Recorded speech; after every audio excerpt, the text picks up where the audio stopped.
You don't get what you want. You get what you are. Let that sink in, not in your mind, but in your soul. Because this is the moment most people miss. They spend their lives chasing, running after dreams, begging for love, praying for success, trying to force things into place. But here's the truth that'll slap you awake. You will never manifest something that's out of alignment with who you are inside.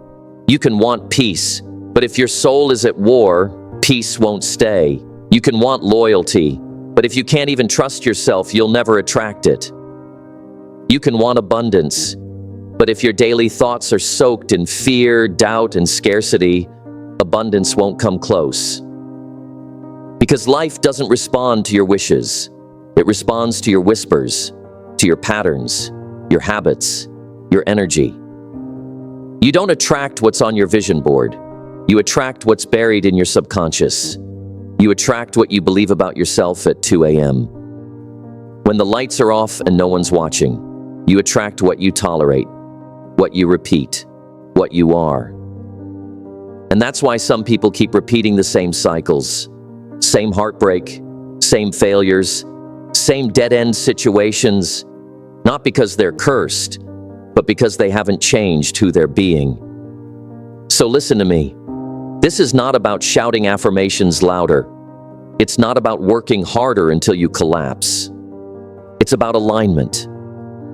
True, radical inner alignment. Because the moment who you are aligns with what you want, that's when the universe responds. The most magnetic people aren't always the richest or the loudest. They're the most aligned. Their energy speaks louder than their words. You feel them before they enter the room, because they aren't pretending. They've become. You don't attract what you want. You attract what you are. So here's the question that could change your life. Who are you becoming? Not what are you doing, who are you becoming? Because that's what shapes your reality. That's what builds the bridge between where you are and where you want to go. Number 1, your identity sets the tone. You will never rise above the story you keep telling yourself about who you are. Read that again. Because everything in your life, your relationships, your money, your purpose, your confidence, is built on one foundation, your identity. If deep down you believe you're unworthy, that belief will infect every decision you make. It'll show up in how you speak, how you walk, how you show up. You'll dim your light in rooms you were born to shine in. You'll push away love because you don't feel deserving. You'll quit halfway, not because you weren't capable, but because your identity whispered, "This isn't who you are." That voice inside you, it's shaping your entire reality. So stop. Stop begging life for more if you're not willing to become more. Stop chasing success while believing you're small. Shift the narrative. Look in the mirror and speak with authority. I'm not waiting to be worthy, I am. I'm not hoping for power, I carry it. Walk like someone who deserves to win. Talk like someone who belongs at the table. Move through the world like someone who's already chosen themselves. Because the world doesn't see you as you are. It sees you as you see yourself. Change your identity, and everything else follows. Number 2, your habits reflect your frequency. Let me tell you something that'll separate the dreamers from the doers. Your habits are your spiritual signature. Your daily actions are the proof of what you really believe about yourself. Don't tell me you want peace, growth, or greatness if your behaviors contradict your words. Because life doesn't respond to declarations. It responds to demonstration. It doesn't care what you say you want. It aligns with what you consistently do. You can't fake frequency. You either show up aligned with the life you want or you don't. You attract what you are. And what you are is not revealed in your goals. It's revealed in your grind, in what you do when no one is watching, in the choices you make when it's hard. You want to be powerful? Then be disciplined. You want to be magnetic? Then be present. You want to be respected? Then respect your time, your body, and your mind. Stop waiting for motivation. It's a fleeting feeling. Champions don't rely on moods. They rely on standards. They move forward when it's tough. They show up regardless. They keep their word to themselves, not because it's easy, but because it's who they are. Your habits are your frequency made visible. They declare, "This is my worth." So raise your standard, change your rhythm, elevate your rituals. Because once your actions match your vision, life can't help but follow. Number 3, heal so you don't repel. Listen to me, this one's deeper than most people are willing to go, because this isn't just about thinking positive or grinding harder. It's about going inward. It's about looking in the mirror and saying, "What am I still carrying that's blocking my blessings?" Unhealed wounds don't vanish, they disguise themselves. They wear masks: anger, avoidance, perfectionism, self-doubt.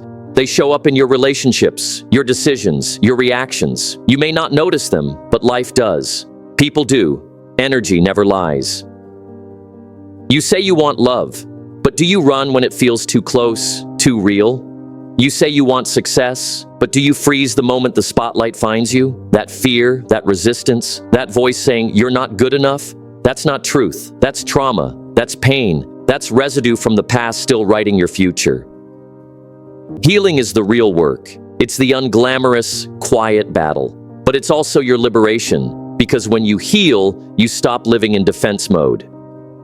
You stop pushing people away, sabotaging good things, or chasing what was never meant for you. You don't need to force anything. Your healed energy becomes the invitation. You want to attract better? Heal deeper. Because peace is power, clarity is power, emotional maturity is power, and when you're whole, you become magnetic, not needy. You stop repelling love and start radiating it. You stop begging for opportunity and start being recognized by it. Heal, not just for your past, but for your future. Because what you don't fix, you repeat. Heal, so when the right things come, you're finally ready to receive them. Number 4, alignment attracts ease. Let's talk about something deeper than hustle. Let's talk about alignment, because there's a massive difference between forcing your life into place and flowing into who you're meant to be. There's a power that doesn't come from grinding harder, it comes from getting honest. When your identity, your actions, and your desires are finally in sync, that's alignment. That's when life stops feeling like a constant uphill battle. It doesn't mean every step will be easy, but it means the steps will start to make sense. You'll feel the rhythm, you'll feel the pull, you'll stop tripping over your own energy. Alignment is when you stop chasing and start becoming. You stop begging for doors to open and start realizing you are the key. You stop grasping at attention because your presence commands it without saying a word. When you're aligned, your work becomes sacred. Your habits become intentional. You don't need external validation because you're already confirmed by your own inner truth. That's the power of alignment. It clears the fog. You don't waste energy proving yourself, pleasing others, or pretending. You simply live as the version of you that's been waiting to show up. People can feel when you're aligned. They sense the certainty. They trust the frequency. And more importantly, life starts to meet you there. Doors open, connections deepen, opportunities land, not because you chase them, but because you prepared for them. So don't just hustle harder. Pause, realign, become. Because when your energy, your habits, and your identity finally match your vision, even the impossible starts to feel inevitable. Number 5, you don't chase, you radiate. Let me drop something powerful on you. Stop chasing. Start radiating. Because chasing comes from lack, from fear, from the belief that what you want is out there, far away, and you have to run yourself ragged to get it. But radiating, that's a whole different frequency. That's when you become so aligned, so grounded, so deeply in your own truth, that what you need finds you. Think about the sun. It doesn't chase, it doesn't beg, it shines, and everything, plants, life, energy, grows toward it.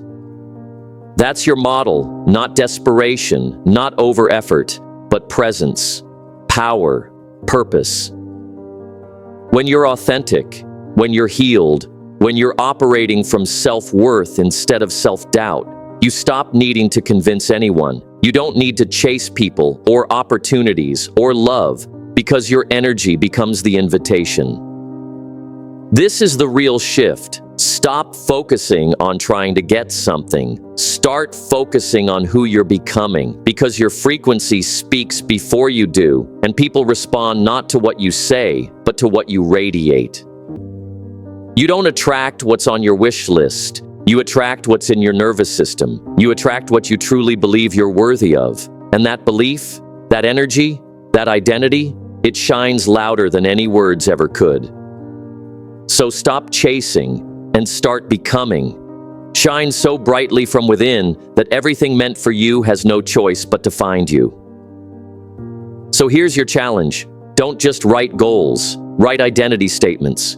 Don't just wish for more, work on becoming more. Ask yourself every single day, am I embodying the energy of what I desire, or am I contradicting it with my thoughts, habits, and self-talk? You don't need to force the world to give you what you want. You need to become so aligned, so authentic, so internally powerful that it has no choice but to respond. You are not chasing anymore. You are becoming, and becoming is the most powerful attraction there is.